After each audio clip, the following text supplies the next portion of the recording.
Avinash institute of education में आप सभी का स्वागत है। मैं हूं अविनाश मिश्रा। हम लोग ब्रह्मांड के बारे में अध्ययन कर रहे हैं। आज के इस वीडियो में हम लोग आकाश गंगा क्या होता है इसके बारे में गहराई से अध्ययन करेंगे। तो आइए लेक्चर शुरू करते हैं और समझते हैं। सबसे पहले हम आकाश गंगा, जिसे अंग्रेजी में गैलेक्सी कहा जाता है, तो सबसे पहले हम इसका अर्थ समझेंगे कि आकाश गंगा या जिसे अंग्रेजी में गैलेक्सी कहते हैं, इसका अर्थ क्या होता है। आकाश गंगा जो है करोड़ों तारों, बादलों तथा गैसों की एक प्रणाली होती है। तो आइए इसको और अच्छे से समझते हैं। ये है आकाश गंगा। आकाश गंगा में क्या होता है, बहुत सारे तारे होते हैं। आकाश गंगा में क्या होता है, बहुत सारे तारे होते हैं। तो एक आकाश गंगा में लगभग 100 अरब तारे होते हैं। आकाश गंगा यानी कि गैलेक्सी जो होता है उसमें कितने तारे होते हैं, लगभग 100 अरब तारे होते हैं। ऐसे मतलब इसमें क्या होते हैं, 100 अरब जो होते हैं तारे होते हैं, गैस होते हैं, बादल होते हैं।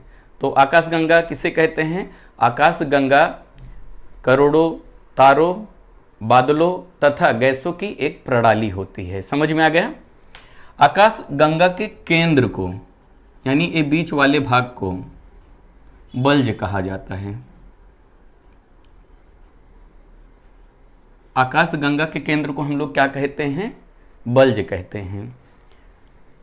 आकाश गंगा के केंद्र में यानी कि केंद्र वाले भाग में, आंतरिक भाग में जो तारे हैं उनका संकेंद्रण अधिक होता है। यानी कि आकाश गंगा के केंद्र के पास जो तारों का घनत्व है वो अधिक होता है और केंद्र के जो बाहर हैं वो तारों का जो घनत्व होता है वो थोड़ा कम होता है। समझ में आ गया।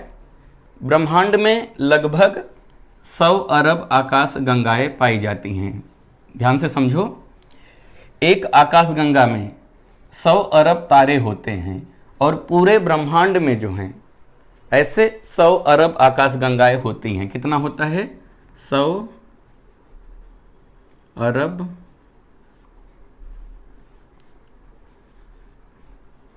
आकाश गंगा होता है। ब्रह्मांड में लगभग कितने आकाश गंगाएं पाई जाती हैं, 100 अरब पाई जाती हैं। और एक आकाश गंगा में कितने तारे होते हैं, लगभग 100 अरब तारे होते हैं। समझ में आ गया। हमारा जो आकाश गंगा है, जिसमें हमारा सूर्य है, हमारा सौरमंडल है, उस आकाश गंगा को हम लोग मंदाकिनी कहते हैं।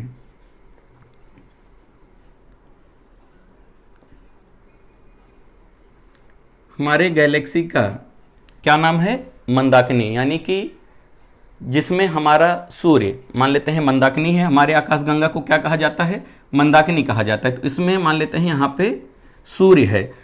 सूर्य क्या है, अपने साथ 8 ग्रह लेके चक्कर लगाता है। किसका चक्कर लगाता है, आकाश गंगा के केंद्र का चक्कर लगाता है। तो हमारे आकाश गंगा का नाम क्या है, हमारे आकाश गंगा का नाम मंदाकिनी है, याद रखना।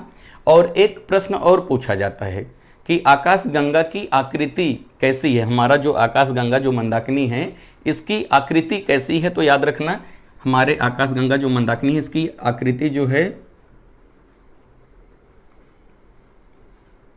सर्पिल है। अगर हम इंग्लिश में बात करें तो इसे स्पाइरल कहते हैं। ये परीक्षा की दृष्टि से इंपॉर्टेंट है। हमारे आकाश गंगा की आकृति कैसी है, सर्पिल है, जिसे अंग्रेजी में क्या बोलते हैं, स्पाइरल कहते हैं। समझ में आ गया।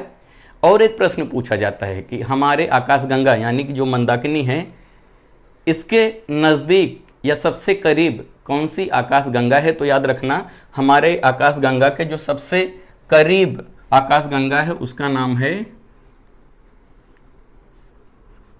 एंड्रोमेडा। ये याद रखना, परीक्षा की दृष्टि से महत्वपूर्ण है। हमारे आकाशगंगा का नाम क्या है, मंदाकिनी है। मंदाकिनी के सबसे करीब आकाशगंगा कौन सा है? तो याद रखना एंड्रोमेडा है। मुझे यकीन है कि आपको आकाशगंगा अच्छे से समझ में आ गया रहेगा। ऐसे बहुत सारे वीडियो देखने के लिए कृपया इस चैनल को सब्सक्राइब कीजिए। वीडियो देखने के लिए धन्यवाद।